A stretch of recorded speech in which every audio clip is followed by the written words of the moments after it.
Terima kasih pemirsa masih bersama kami di Halo Indonesia.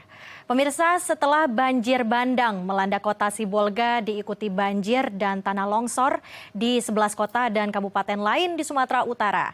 Kamis kemarin banjir besar juga melanda kota Medan. Dan bagaimana situasi terkini di sana? Kami akan mendengarkan laporan langsung dari reporter kami Windy Nainggolan dan juru kamera Melati Kusuma. Ya pemirsa, saat ini saya sedang berada di Jalan Mantri, lingkungan 3, Kelurahan Aur, Kecamatan Medan Maimun. Terpantau dari liputan kami saat ini pemirsa, masyarakat sudah mulai kembali ke tempatnya masing-masing. Setelah tadi malam juga mengungsi di posko pengungsian darurat seperti itu. Pagi ini mereka mulai kembali ke rumah masing-masing untuk membersihkan rumah dan menyelamatkan barang-barang yang masih bisa diamankan. Namun demikian masyarakat juga masih tetap berjaga kalau Sungai Deli yang ada di sekitar rumah mereka ini tiba-tiba meluap pemirsa. Nah pemirsa, kemarin juga hujan dengan intensitas lebat melanda Medan yang mulai dari hari Senin dan hari Rabu kemarin menjadi puncak dari hujan lebat tersebut menyebabkan banjir di beberapa titik di wilayah Medan dan sekitarnya. Ini membuat sejak pagi rumah warga sudah dimasuki banjir dan semakin siang intensitas banjir semakin meningkat pemirsa. Warga harus dievakuasi ke tempat-tempat yang lebih aman, ada posko-posko darurat yang mereka dirikan secara swadaya. Nah pemirsa, selain kondisi jalan yang lumpuh total akibat dari banjir ini di beberapa jalan besar di Medan, sejak siang kemarin juga aliran listrik PLN sudah dipadamkan di beberapa titik yang paling terdampak ini untuk menghindari terjadinya korsleting listrik yang bisa menyebabkan korban jadi semakin bertambah. Dan jaringan telekomunikasi di Sumatera dan Aceh juga terputus pemirsa karena terjadi kerusakan di sejumlah infrastruktur karena terjangan banjir ini. Dari info yang sudah kami himpun sejak semalam pemirsa, sejak tadi malam rel kereta api Medan Binjai mulai amblas tepatnya di kilometer 15 sehingga tidak ada pergerakan dari kereta api sama sekali sampai hari ini berita ini kami laporkan. Demikian juga banjir menggenangi beberapa titik jalan tol. Ini pun menghambat mobilitas warga juga. Tadi juga ketika kami menuju ke tempat ini beberapa titik SPBU juga dipadati oleh antrian warga yang memang membutuhkan bahan bakar gitu ya untuk mobilitas mereka di situasi pelik saat ini pemirsa.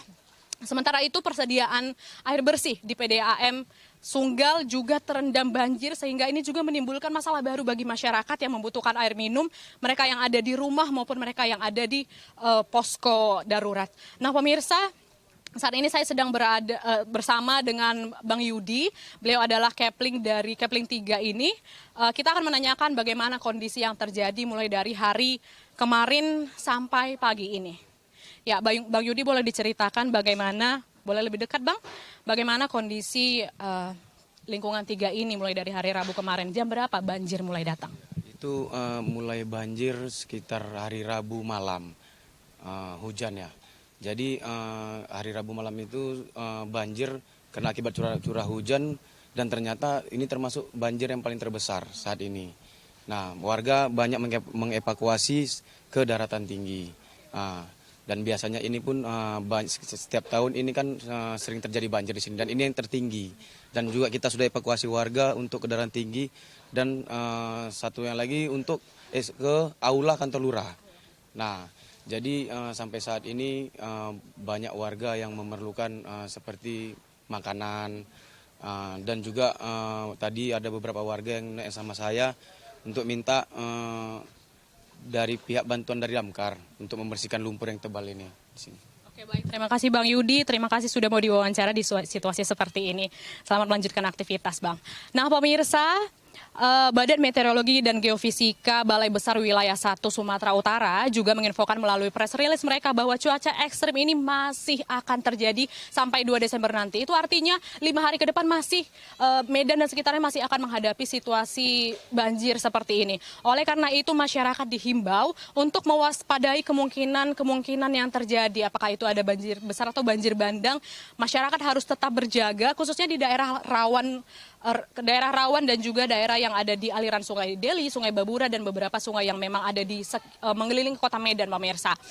Demikian juga dihimbau masyarakat untuk menghindari daerah yang berarus tinggi untuk tetap tenang, saling jaga dan mengutamakan keselamatan.